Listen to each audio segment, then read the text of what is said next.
Welcome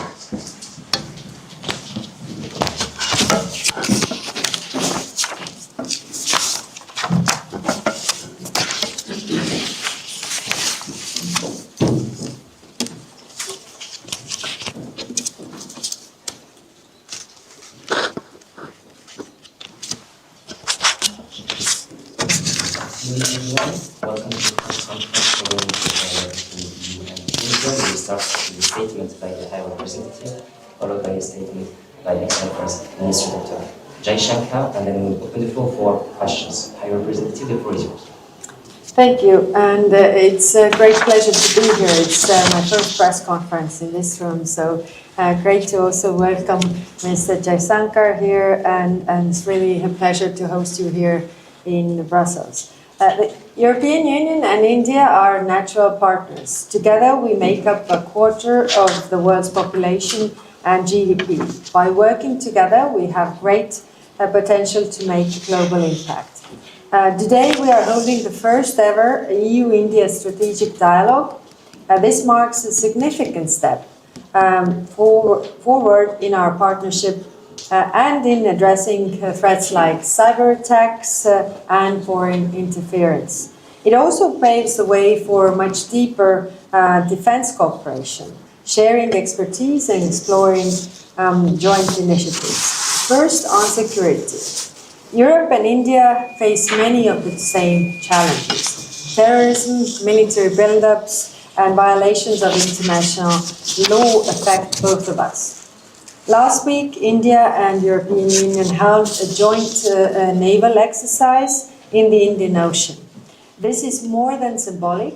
It shows our shared commitment to uphold international law at sea. I want to reiterate the EU's strong condemnation of the terrorist attack in Balgam, Jammu and Kashmir. Those responsible must be held accountable. India has the right to protect its citizens in accordance with the international law. Minister Jaishankar, you and I were in close contact after the attack. I regret the tragic loss of lives in India and Pakistan. The EU supports continued talks between India and Pakistan to reduce tensions, and no one stands to gain from renewed conflict in the region. EU-India cooperation on counterterrorism is also growing stronger. We already work together on information sharing, capacity building, and joint efforts to combat terrorism financing. And today we also agreed to hold our next counter-terrorism dialogue in autumn.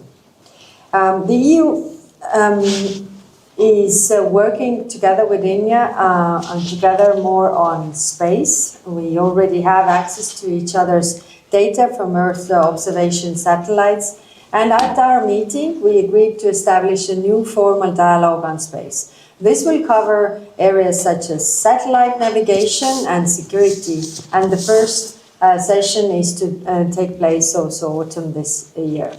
Looking ahead, there is a strong case for EU-India security and defense partnership.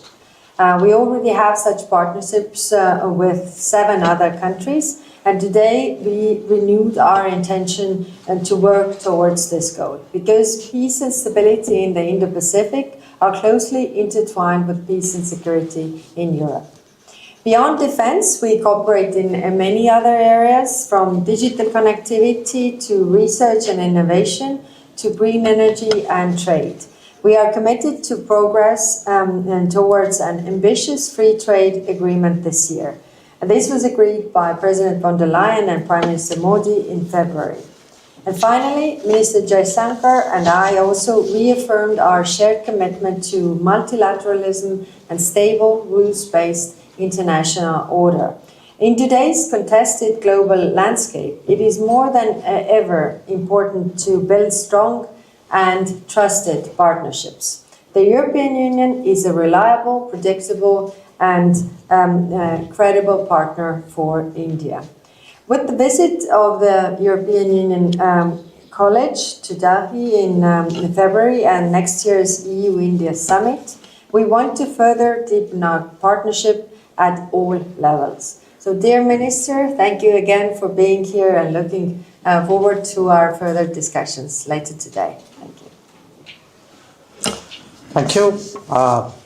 Let me say that it's a great pleasure to be back in Brussels and join High Representative and Vice President Kaja Kallas for the first strategic dialogue between India and the European Union. I believe we had a very open and productive meeting today. It is still continuing. We'll go back to our discussions after this. And we had touched on defense and security, on maritime security, on cyber, on space, as you heard from the High Representative. My meeting was preceded by a call on President von der Leyen this morning. I will also be meeting with Commissioners Šefčovič, Sikela, and Kubilius during my stay, and I hope to interact with President Metsola and members of the European Parliament also during this visit. Now, my visit to Brussels is taking place 3 months after that of the EU College of Commissioners to India. Even at that time, it is apparent that the world order was in the midst of a profound change. These trends have intensified in many ways.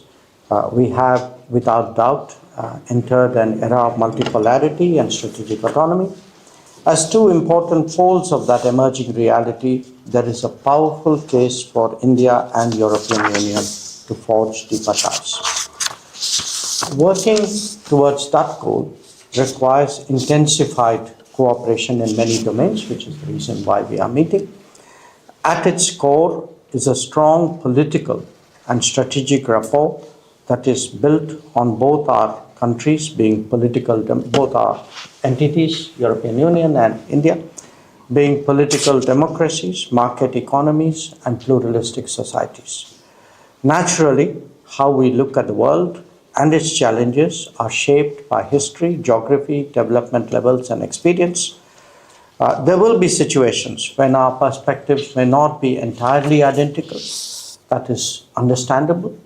But what is important is that we expand common ground and understanding and enhance levels of trust. So the High Representative and I exchange views on the global order. We will be discussing in the coming session the situation, of course, in Europe. We will have, a deeper exchange on the Ukraine conflict. We'll be talking about West Asia, as we call it, Middle East for you, the Indian subcontinent, and the Indo-Pacific, amongst others. I'm confident that this will be useful and productive. And as I said, we have spent the morning discussing defense and security cooperation, various dimensions of it. Let me add that stabilizing and de-risking the international economy is today a strategic priority for us. This has many dimensions, including building more resilient and reliable supply chains, as well as increasing trust and transparency in digital interactions, creating stronger economic and technology partnerships between major players. We believe has acquired even greater value. It is with that perspective that we support the goal of concluding an ambitious and balanced India-EU FTA by the end of the year. We also see great benefit in holding an early meeting of the Trade and Technology Council. Allow me finally to make a few points about combating terrorism. We strongly believe that there must be zero tolerance for terrorism in all its forms and manifestations. In that context, it is also essential that we never yield to nuclear blackmail. This is a shared and interconnected challenge for the global community, and it is imperative that there is strong international cooperation and understanding on the matter. So finally, let me conclude by thanking High Representative Kallas for her welcome, for her hospitality today, and I look forward to continuing our dialogue. Thank you, Mr. For questions, please specify the media you are part of and Thank you very much. I have two questions. The first for you both, did you discuss any diverging approaches to Russia, and do you come to conclusions on the matter? And the second is for the High Representative specifically, are there any details you could share about the proposal for the 18th sanctions package? And will it be a binding package, as was discussed a bit earlier? Thank you.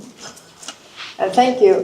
We will discuss the security situation further when it comes to the security situation in Europe, as well as also in the Pacific. So we will have those discussions later on.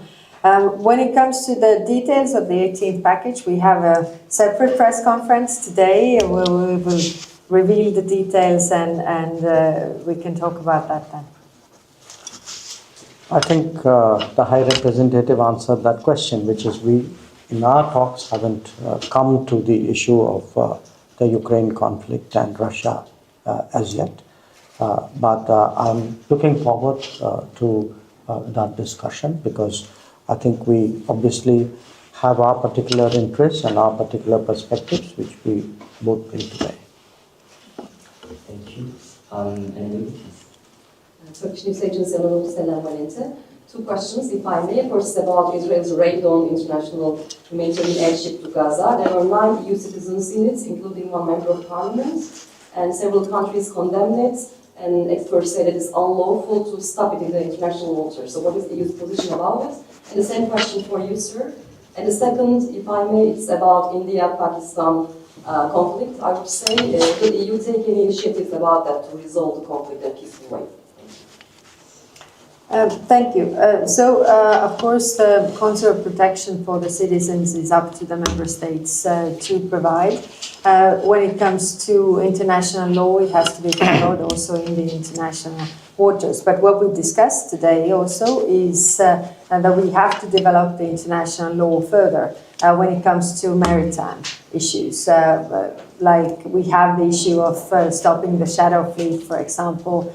We have the issue of subsea cables. All these things are new threats, new worries, and I think in the global multilateral fora we need to develop the international maritime law further.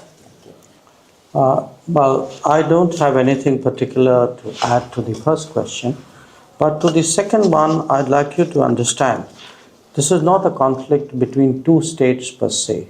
This is actually a response to the threat and to the practice of terrorism.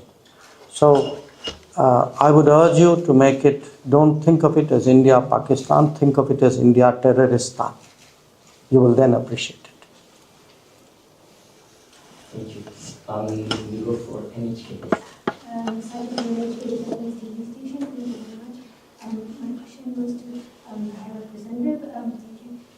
2 quick questions. Will you be pushing today for India to have a more tougher position towards Russia? And then my second question is, since you were at the Shangri-La Dialogue in a few weeks ago, is the tightening cooperation between India related to the concerns you have towards China? Thank you. As mentioned before, we will have those discussions later on. I mean, it is clear also from the discussions that we have right now is that nuclear threats cannot pay off, and this is the mutual concern. We see different actors, in our case Russia, using these nuclear threats, and also we see other actors in the world using this. So we will discuss this further. And then what comes to our India policy, then we have our separate India policy that is related to our bilateral relations. It's not against anybody, but it's really to our benefit to see where are the mutual interests of both sides. And I think in this global changing world, we need more partners than less, and that's why we are working to really intensify our cooperation regarding security and defense, for example. Can I take the last one over there? Yes. Didier from Radio Nord-Bretagne, western part of France. Despite the Brexit, and probably due to the pressure of the geopolitical environment, there are more and more relations between the EU and the UK government now. would you be in favor of more connections and also more EU officials or business leaders taking part in the next India Global Forum taking place in London on the 16th and 19th of June this year? Okay, I'm not particularly conversant with that forum, but certainly, for us, one, of course, we attach considerable importance to our relationship with the UK. We have actually made some big progress there, including finalizing our FTA with the UK. We certainly do see that on many issues with which we engage with the European Union, there are also issues which are relevant to our relationship with UK. So I think dealing or engaging them both in tandem does make sense to me.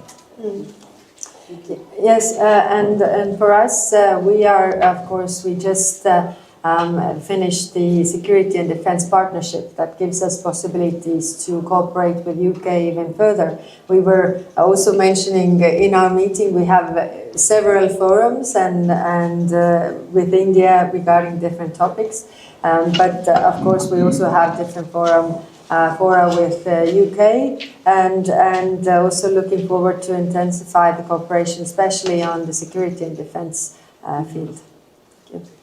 Thank you very much. This brings in our question time. I'm happy to do. Thank you very much. Thank you.